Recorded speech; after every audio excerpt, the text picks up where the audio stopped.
আমি দ্বারকাধীশ এবং আমার সভাতে বিভিন্ন সময় বিভিন্ন ধরনের মানুষ আসেন নিজেদের দাবি নিয়ে, নিজেদের ইচ্ছে নিয়ে।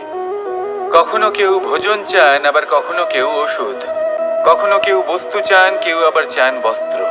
কারোর জ্ঞান চাই, কারোর ধন চাই, আবার কারোর বাসস্থান।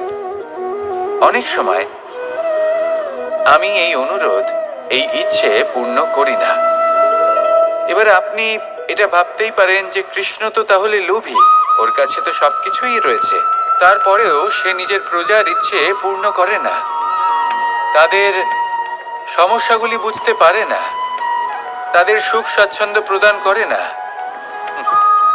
আসল সত্য হলো এটাই যে কোনো সবল ব্যক্তি, যে কোনো গৃহস্থ ব্যক্তি যে কাজ করতে সক্ষম, তার পরিশ্রম দ্বারাই